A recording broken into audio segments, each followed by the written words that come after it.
is Morning Crossfire on 99.3 Nigeria Info.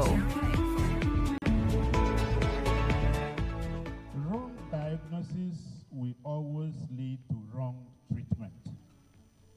So we are dealing with something far more sinister.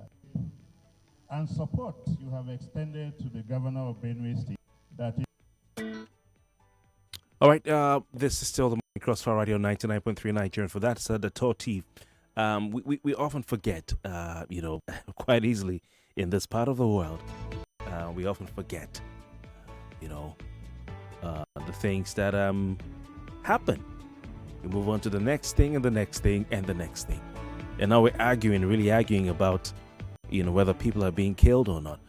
We're talking about the threat of the president of the most powerful country in the world to send troops to Nigeria, guns blazing, if the federal government does not do the needful to protect its citizens from terrorists.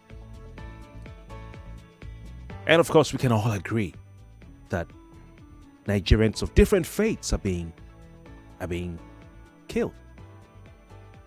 Yeah, we can all agree. But people have chosen to argue. It shouldn't be an argument whether Christians are being killed or Muslims are being killed. The fact is Nigerians are being killed.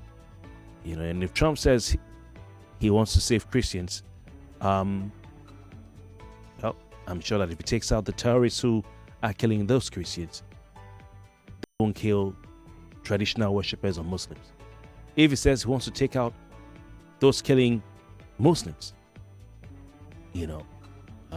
then of course those people will no longer be there to kill the Christians. It is not just a religious conflict. It is a multi-faceted conflict that is not in doubt. But Northern Christians, are they lying when they say they are being killed? Are they lying when they say their churches are being burnt? Are they lying when they say their clergymen are being killed? Are these lies? No. Okay? So let's not shut them down. Let's not fight each other, whether you're Christian or Muslim, but let's all speak up for each other. Speak up for each other because everybody is affected. Trump may not have a full understanding of the situation, but there's a reason we're here where we are today, and that is what we should focus on. Okay? That's what we should focus on. My heart bleeds for anybody who is killed, anyone who is taken out, murdered in cold blood, irrespective of where they pray or who they pray to. And I think that should be the attitude of all Nigerians. All right, this morning we're looking at the legal angle of Trump's threat of military action in Nigeria. And joining us on the program this morning is a legal practitioner. He's an expert in international law and comparative jurisprudence. And he is a chief, a titled chief, or titled individual in Igala land. I'm talking about Chief Festus Ogwuche, PhD.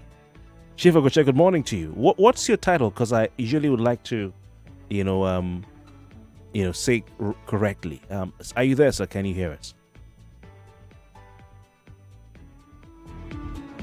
All right. Chief is with us. We'll hear from him shortly.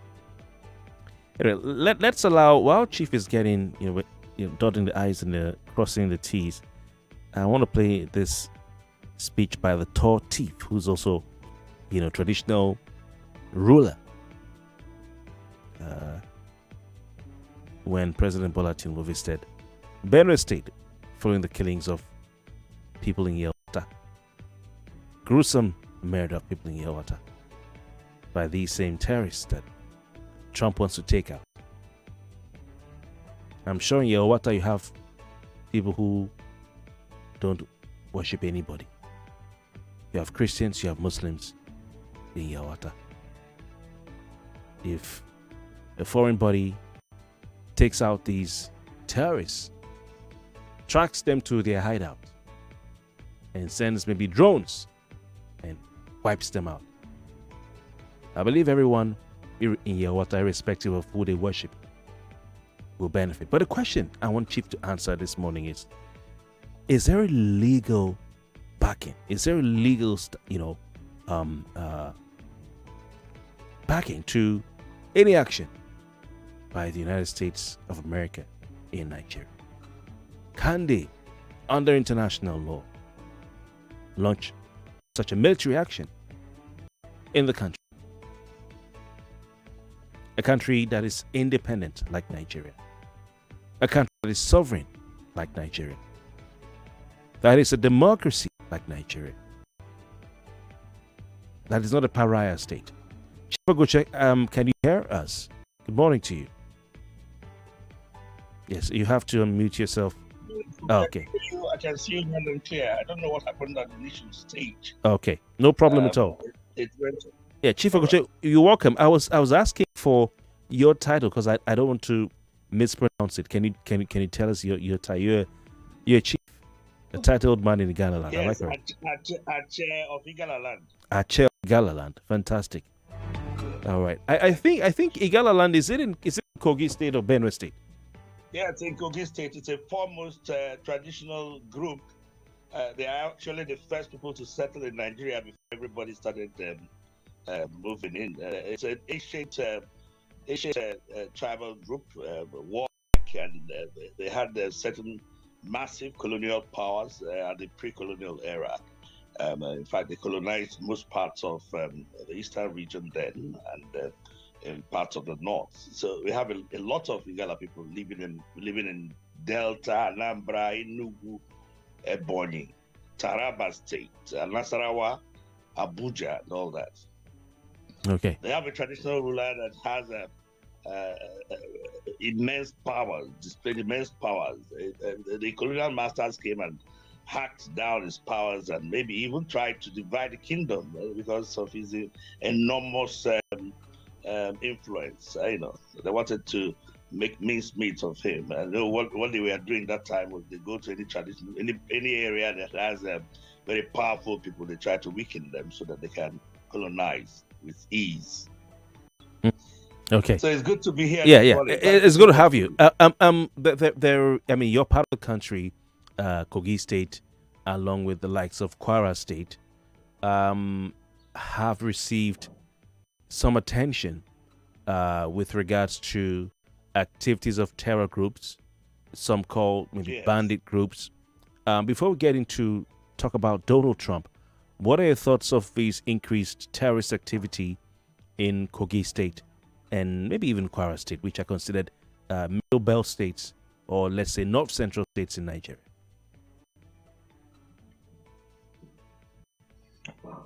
I think that's essentially the fallout of the passive approach of governments to tackling the insecurity in the country.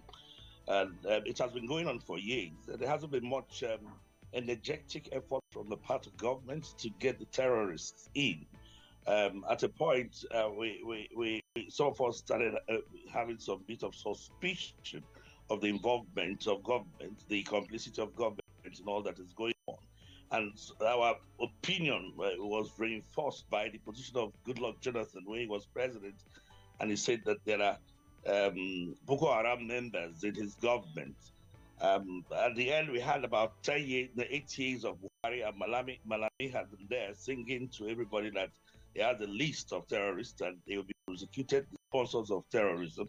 And we waited for so long years and there's nobody that's been arraigned for terrorism, particularly the sponsors, And we also have the unfortunate circumstance of some persons who are arrested in Dubai, over Boko Haram terrorism, and they mention names. I think they are still serving sentence there. They mention names, and none of those people have been brought to book. So we see this lackadaisical attitude of governments to it, and the fact that these terrorists invade a community take over the community, displace the people, kill everybody, and occupy the community, and government does nothing about it. That's enough to raise eyebrows, to raise anybody's suspicions. And we are saying that it shouldn't be. And we rather create comfort zones for them. And Boko Haram members are arrested. They are caught after very immense efforts by government, and government say there's something called rehabilitation. Do you rehabilitate terrorists? Extremists, can they be rehabilitated? So it's beginning to give a lot of people cause to be suspicious of government intentions. And this thing, we expected it to abate after Buhari had finished his tenure. Incidentally, it had gotten to another level that you find the country on tenterhooks, at the verge of collapse. Nigerians cannot move around. We can't go anywhere. The attacks in Benue State, Benue is almost amalgamated, culturally, historically, with Kogi State. There are Idomas in Kogi State, there are Igalas in Benue State, and what happens to one happens to the other. But apart from that, Kogi State have been under a barrage of attacks by these bandits, particularly in places like Ogalenugu, in places like Abejukolu, and they have their parts, and it has resulted in a lot of killings and destruction of lives and property. All right. These killings, in your opinion, of a religious nature? Are they of or just random killings? And what are your thoughts on the term Christian genocide in northern Nigeria? That's a very good question, Kofi. Whether you're looking at it horizontally or vertically, what is important is that there are killings. And if you take a toll of those killings, the deaths, the victims, they are usually Christians. If you take an account of those who are involved in the killings, they are usually Muslims. So interpretation is very straightforward. That I know that there are Muslims still there. Those Muslims that are victims. Bandits enter into communities or territories in the north. They don't care. They don't want to know if it's a Muslim community or a Christian community. But we are looking at the degree and dimension of these killings and where they are coming from. You seldom find Christians amongst them. So, Boko Haram had come with a philosophy that which is essentially extremist, and it's Islamic. So there's a bit of religious content in it, no matter how government wants to explain that it has no religious whatever. But what is important is that people are being killed. There's carnage everywhere. There's destruction of lives and property to the degree of a genocide. Look at what happened in Yelawata, some months ago. Look at what is happening in Plateau State. Wouldn't that be referred appropriately as ethnic cleansing? That to me is ethnic cleansing. So the degree is getting to inappropriate levels and intolerable levels that the world should get attention. The world should be told about it. And people are there playing politics, preparing for 2027. That is the agenda of the political leadership. And we are saying that should not be. We are part of humanity. Humanity defines our existence. And to see people being killed in their droves in such numbers in a country that professes to a democratic culture, the democratic environment is something that is unacceptable, completely unacceptable. All right. Chief, Donald Trump, United States president, leader of the most powerful country in the world, who when he, says something, it goes really far. It's not something that will be forgotten or taken lightly or swept under the carpet. In other words, his words carry weight. The words of America can cause a crisis anywhere. Said Christianity is facing an existential threat in Nigeria. Thousands of Christians are being killed. Radical Islamists are responsible for this mass slaughter. I'm hereby making Nigeria a country of particular concern. But that is the least of it. When Christians or any such group are slaughtered, or is slaughtered, his words actually, like it's happening in Nigeria, 3,100 versus 4,476 worldwide, something must be done. I'm asking Congressman Riley Moore together with Chairman Tom Cole and House Appropriations Committee, to immediately look into this matter and report back to me. The United States cannot stand by while such atrocities are happening in Nigeria and numerous other countries. We stand ready, willing, and able to save our great Christian population around the world. He signed it with his name. I wondered why the House Appropriation Committee was what he was calling, but that is America for you, something that maybe we can discuss another day. Then, of course, the big bombshell. His second post on Saturday. If the Nigerian government continues to allow the killing of Christians, the USA will immediately stop all aid and assistance to Nigeria and may very well go into that now disgraced country. I don't know why he's calling Nigeria a disgraced country. Guns are blazing. His words. Guns are blazing to completely wipe out the Islamic terrorists who are committing these horrible atrocities.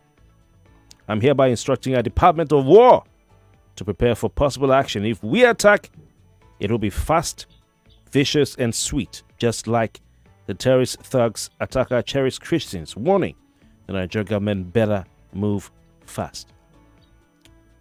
Chief, this is one president talking about the internal affairs of another country openly. Yes. Without going through diplomatic back channels to talk to the president. Has Donald Trump flouted any international norms, processes, conventions, or ways of doing things diplomatically? I will say that to some extent, depends on the perspective you're looking at it from. Sovereignty is the bedrock of every state, every independent state within the international community. And sovereignty, by sovereignty, it means that the state is in charge of itself.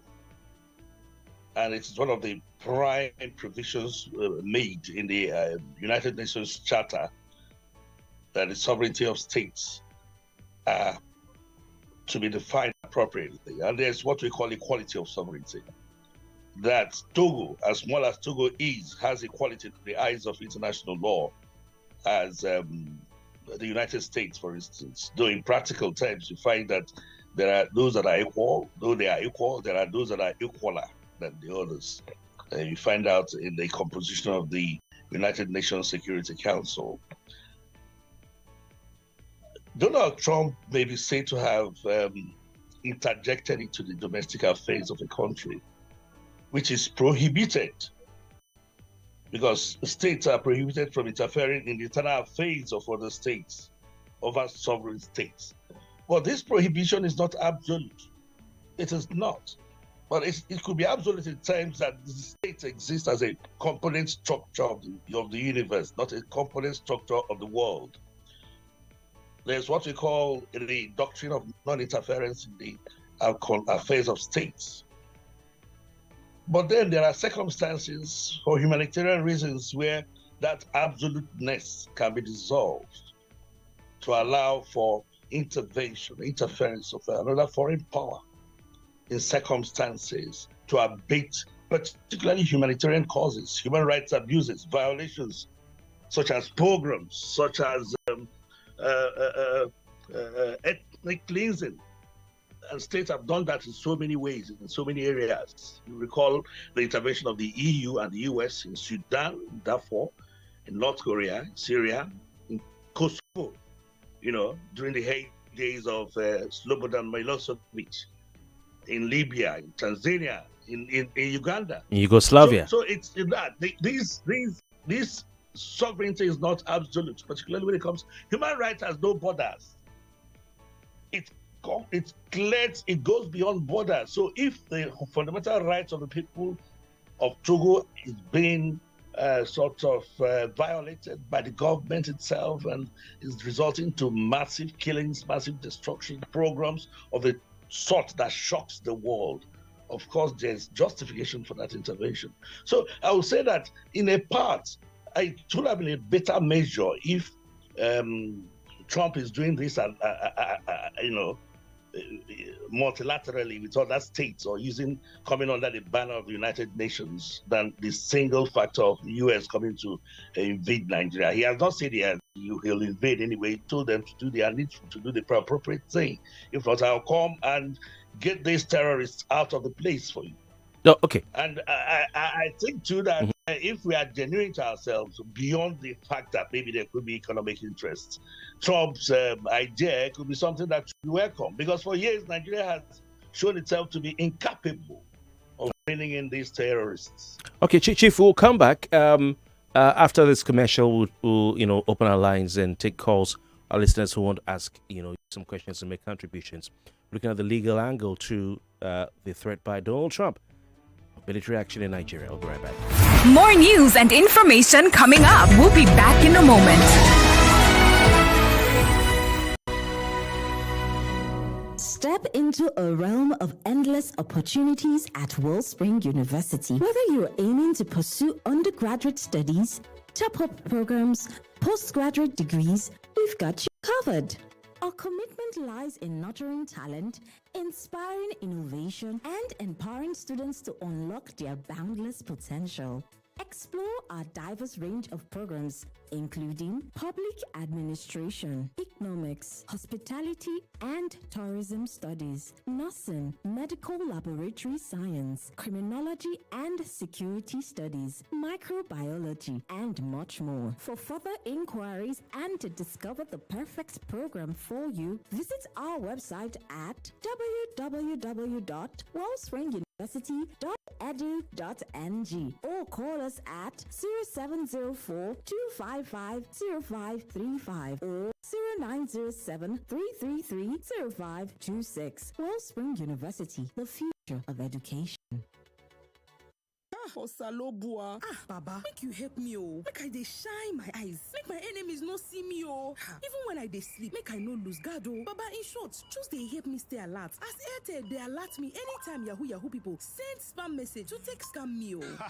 At Airtel, we have taken proactive steps to keep you safe from every spam activity with Airtel News Spam Alert service. Powered by AI, it scans text in real time. No app or setup needed. Airtel, a reason to imagine. Oh, the only detergent that keeps me bright and fresh. Mana bata lokaci a wurin wanki. Viva mafi inganci. Ito ne sakwa hirin na tinyo mere Viva. Chiri Viva. Maswa koko atomo renudo Viva. Viva, oh Viva. Ina wasum Viva. Ogwuche Viva. Omero Viva titila. Viva, oh Viva. Ina wasum Viva. Ogwuche Viva. Omero Viva titila. Viva, oh Viva. Ina wasum Viva. Ogwuche Viva. I love my Viva forever. Viva Plus Detergent, a quality cleaning powder from Aspira. It's amazing how your child grows up before your eyes. Enable their thriving development and the care they need with the new NanKid 4 with HMOs to support your child's development, probiotics to help your child's digestion and development, and high-quality proteins to support age-appropriate growth. And all of these work together to support your child's development and growth today and tomorrow. NanKid 4. Nourish your child's potential. It's the Indomie Eat and Win promo. The more you eat, the more you win. How to win? Buy the Indomie Eat and Win promo pack. Find the promo code inside. Visit indomie.ng/eat and win. Enter your promo code and start earning points fast for a chance to win exciting gifts and 1 million naira cash every week for a lucky winner. So hurry now, eat and win. Let the winning begin. Visit indomie.ng/eat and win for more details. Terms and conditions apply. Bro, have you heard? What? The Fanta and Sprite are now available in 60cl plastic bottles. And it's for the same price. naira. Bring me 2 bottles. 1 Fanta for me, 1 Sprite for my friend. 60cl plastic bottle, right? You heard right. Fanta and Sprite are now available in 60cl plastic bottles for the same price of 500 naira. That's 20% more Fanta and Sprite for free. Grab the new 60cl bottle today. Enjoy extra refreshment. Africa is all connected. With Turkish Airlines FlyFest, fly to Europe, to America, and to Istanbul at special prices. Book your ticket until December 15th for flights between September 15th and December 15th. For details, please visit turkishairlines.com. Turkish Airlines.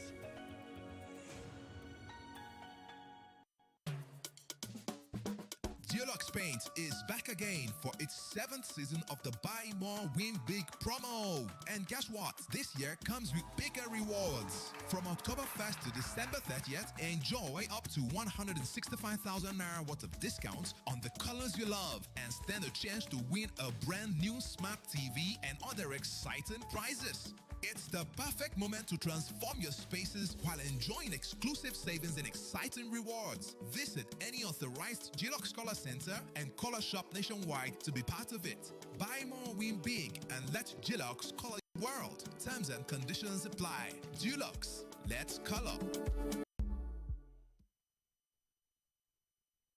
You don't just vibe to anything, and that's okay. Do you like it hot? Hit me. Then go for Mini Me Noodles Ninja Pepper flavored, the spicy rebel. Do you like it fresh? Smooth. Then get your Mini Me Noodles chicken and veggies flavor, the fresh gang. Maybe you like to party.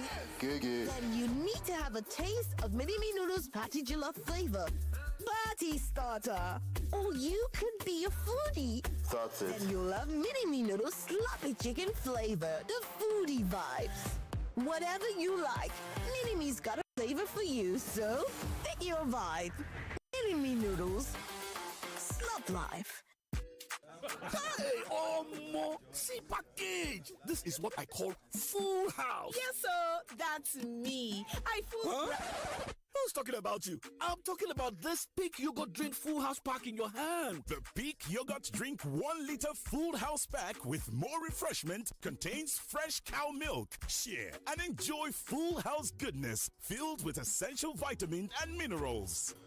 Peak. Reach for your peak. Every meal I cook must taste just right. Rich, delicious, full of love. We hear you. Your Maggie Star in double cubes. Double the flavor, double the convenience. The same trusted taste you love. Maggie Star double cubes. Made from fermented soya and other selected ingredients for that deep flavor and quality that only Maggie brings to your dishes. Absolutely delicious. Get Maggie double cubes today. Me and Maggie, so good together. We talk about the big stories and more. Nigeria's newly appointed service chiefs have officially assumed duty, promising fresh strategies. It's not just a proposal. What about enforcement? Our judiciary has made a laughing mock center. So why these people will leave the main problem and look for the one that is not important? I've rendered homeless now. They can just go to places. Is that what the government is saying? The system has become so corrupt that men have sold their souls for bread. Proposes 6 new states. I thank the nation for not using the word approve. How will that people feel? And how will they think? How will they see this country? It's as if we are dead logically. Because there is that propensity for officers to become political. Everywhere you look in Nigerian football, we are failing spectacularly. It's your station for talk. 99.3 Nigeria Info.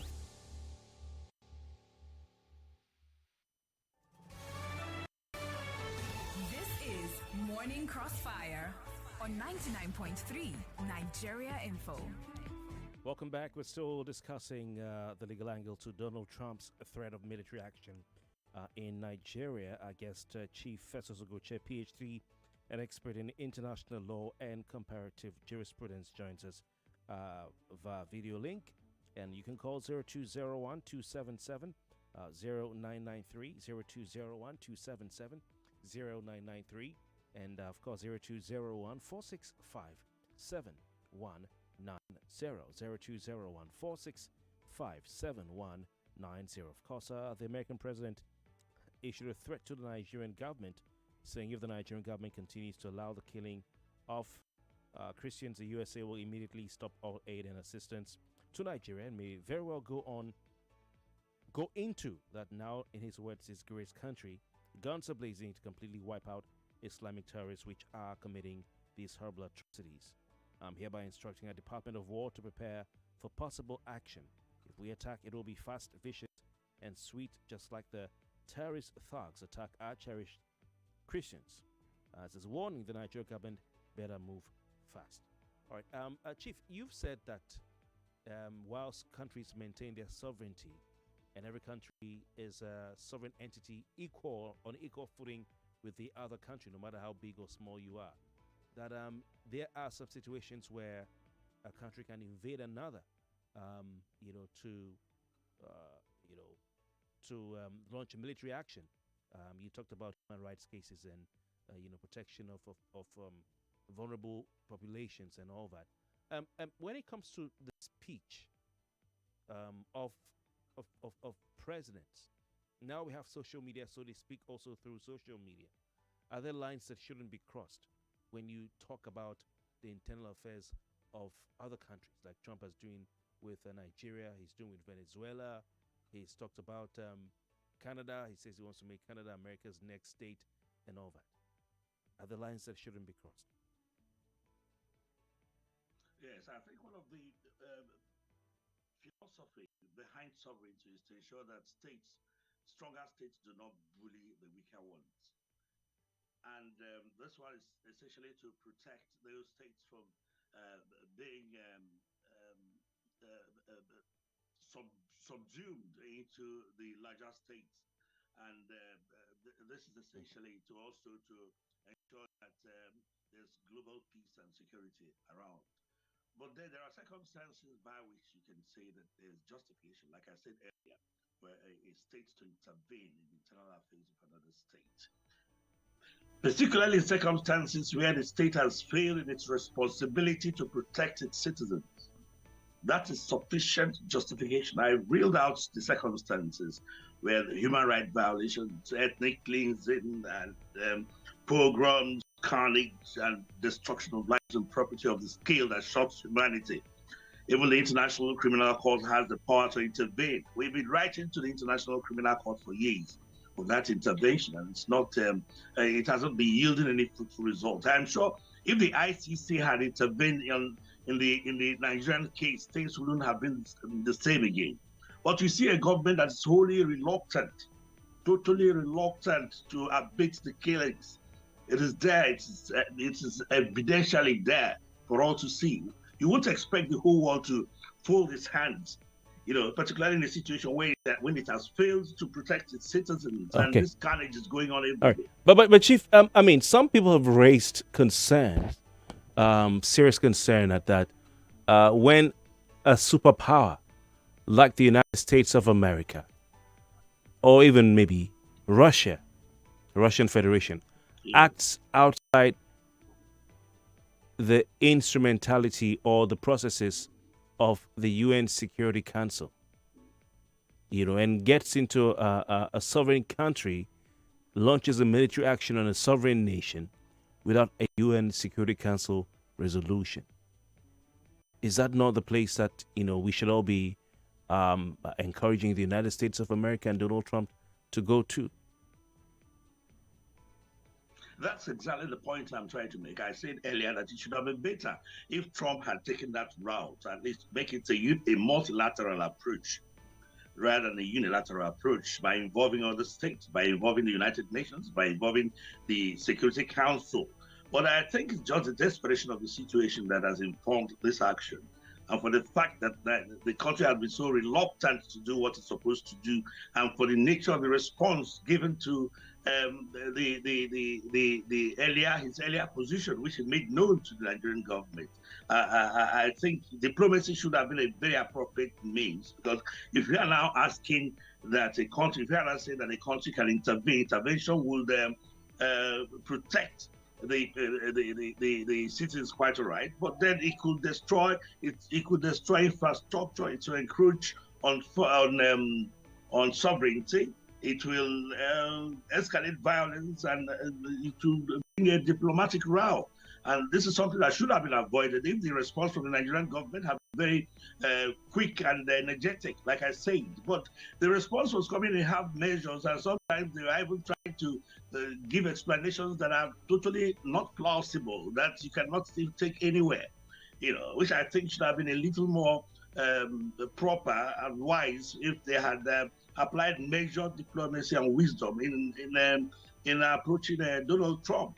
Donald Trump has a bit of anger issues, and when it comes to issues like killing of the Christians, he said it at the United Nations conference, the last one, that his government to do everything to ensure that that Christians around the world are protected, and it's simply his own mantra which is pursuing, and it's also the mantra of the United States. So we look at the justification, whether it's justified. Yes, it is justified. But, in a situation where the government is not doing much in the area of bringing in the terrorists, and the terrorists are having a field day, you need to be in the north and see how people are suffering in those places. They are raining, they are having a field day, they are being worshipped like gods, and doing everything to make life miserable for the people of Nigeria. So how can that be? And you will not expect the world to fold its hands and watch that kind of situation go by, because it will encourage other crimes, it will encourage other people to begin to invade communities like that, states like that, countries like that. All they need to do is get a Muslim president and put their creed online and begin to destroy. Begin to plunder. Chief, what is, in international law, let me say in law, if we call that, what is a genocide? But genocide is mass killings. Mass killings. It may not even be killing, but the cleansing of the proportion that shocks humanity. That is one of the first item of jurisdiction of the International Criminal Court. Look at what happened in El Wata. A whole street was wiped out. Whole population. Men, women, and children, even the vulnerable. And when they do these attacks, they don't distinguish between the old and the young, and the rich and the poor, and gender. And all we did was that we had the president come to Makodi and did some bit of politicking and return to Abuja immediately. How can that happen? Look at in Plateau State, they come in droves in their hundreds of motorbikes. They wipe out communities and quietly return to where they are coming from. And nobody's arrested. As a matter of fact, some Plateau communities are saying, please, soldiers, don't come to our community anymore. Leave us, we can fight for ourselves. It's getting to that dire proportion that you wouldn't expect. Personally, I believe that this action of bullying smaller states by the larger states by the superpowers is not something that should be encouraged, because economic interests could be attached to it, and it's another form of neocolonialism. If you look at it from a practical point of view, it could lead to abuse of power. The non-interference doctrine is one that should be upheld, but there are circumstances of this nature that you discover that a lot of Nigerians are not bothered, because if this thing happened, maybe say during the Bill Clinton era, that America says it wants to invade Nigeria, wants to attack Nigeria, I'll be the first person to say, no, you don't have the power. We are a sovereign country, an independent country. We have that autonomy on ourselves to take decisions for internal things within the domestic or municipal arena. But look at the situation of Nigeria. In those days, I recall, I go to court from Port Harcourt, I travel by road. I've never liked air travel. Fuel the car and drive all through the night to Abuja. You dare not go from here to Aba anymore. Should we all be flying in the air? Because the roads are bad everywhere. You don't go to the north, you don't go to northern communities anymore. So it's something that it's a dire situation that the involvement of America it's something that is welcome. It has its consequences. I told you that there could be economic or strategic interests beyond this.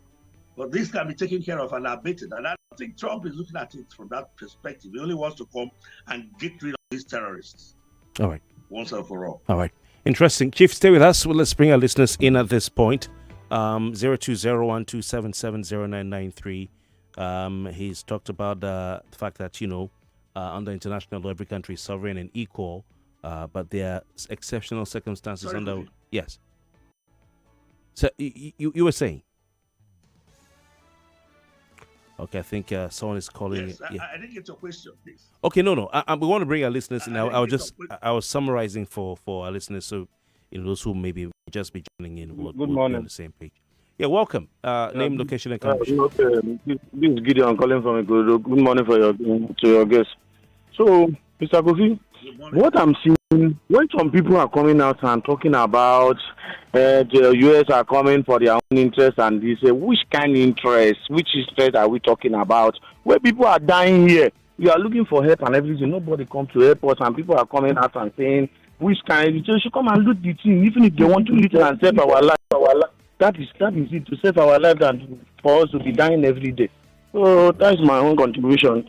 Thank you very much for your time. 99.3. Your name, location, and country. Hello, good morning, my brother. Good morning, Prof. My name is Femi. I'm calling you from Ogwuche. My question to Prof is this. Can you hear me, sir? Yes, please go on. We can hear you. My question to Prof is this. Don't Prof think that the response I'm not a prof. of I'm a doctor. okay, Kofi, yeah, that I'm going, sir. I said, don't you think that the response of the federal government to the United States of America for this action, don't you think that the terrorists are tools being used by the federal government? Don't you think like that? Because for someone to reject such offer is the one that is having these tools against Nigerians. Don't you think so? Thank you. All right, thanks for your time. All right, Chief. You had he's a PhD holder. He said he's not. You said he's not a professor. Maybe he's speaking prophetically. So Chief, I hope you heard his question. Yes, he raised quite a good issue, and that's very thoughtful of him. I talked about the complicity of government, and it suggests in that direction. I think the response should have been to welcome Trump and tell him, please, we walk with you in that direction if you are coming to help us. One time, Kofi, if you recall, the whole world where they converged in the Northeast, France, Britain, Germany, Australia, South Africa, mercenaries were also involved to stop this. The attitude of the Nigerian government was not very encouraging, and some of them had to disperse and left that environment. And the way government has been going about it, particularly during the Buhari era, is something that will raise anybody's eyebrow. I give an example. At the time that they were the terrorists, the herdsmen converged in one forest in is it Osun State? Is it Osun State? I can't remember now. They converged, and the governor then, Akeredolu, said, "Look, we are going to get you out of those forests. You don't have a right. Those are forest reserves. If you want to leave, come to the townships and hire houses. You can even build houses. We provide land for you. Build your own house. Don't go and stay in the forests, because from there, that's where they launch their attacks." Look at the response of the presidency. That it is their right of freedom of movement. That they have a right of freedom of movement. They can stay anywhere they like. They can, it suggests a lot of things. And the lackadaisical attitude, the approach to fighting terrorism is something that's questionable. At most cases, like in Plateau State, we've got the evidence saying that in most times that the terrorists are attacking, the military will come in and begin to give them some bit of bulwark. Who will allow that to happen? That's a failure of the responsibility of the Nigerian Federation to protect its citizens. We know that there are fears surrounding such invasion, such interference by a superpower. All right,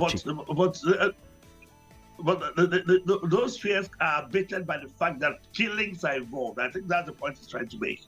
Interesting. Thank you, Kofi. Interesting. I think that was Ondo State, the late Rotimi Akeredolu, our KTRC is called. Very, very good example you've given us. 99.3.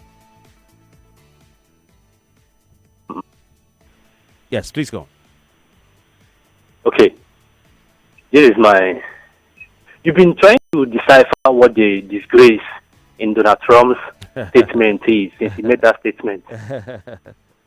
What he mean by disgrace is over 210 million individuals those are watching a few undeserved individuals lead and plunder their resources, and they do nothing about it. What is more disgraceful than that?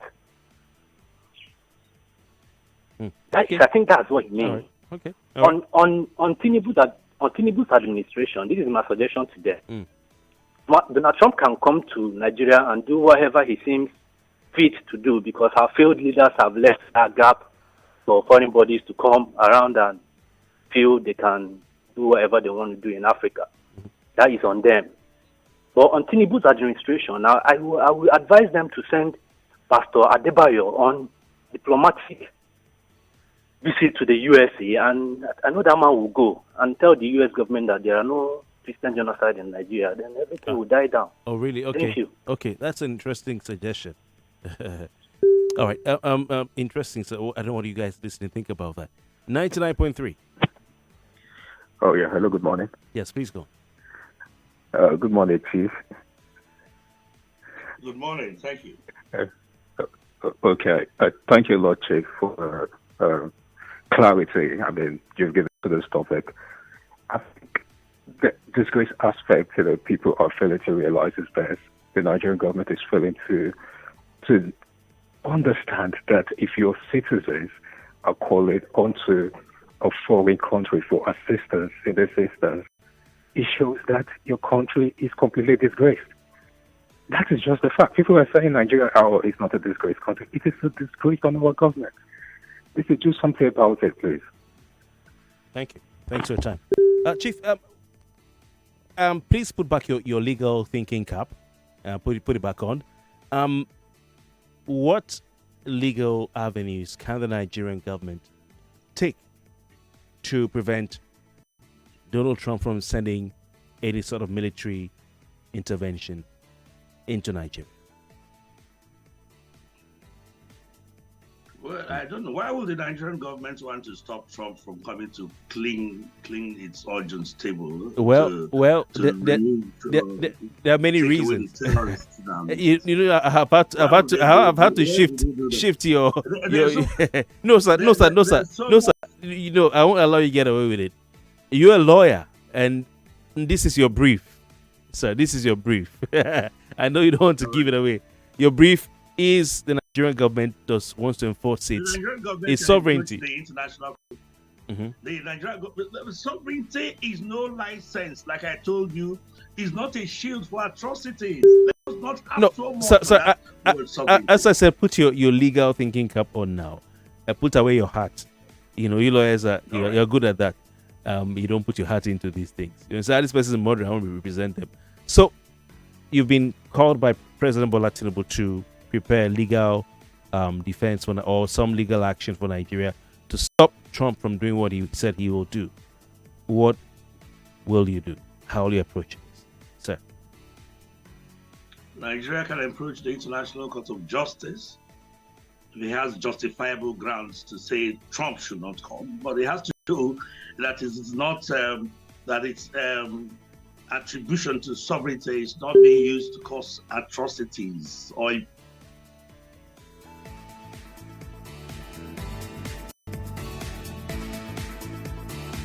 our chief's connection is hanging. Let's see if we can 99. Hello. Yes, please go. Okay. Yeah, welcome. Yeah. Good morning. Yo.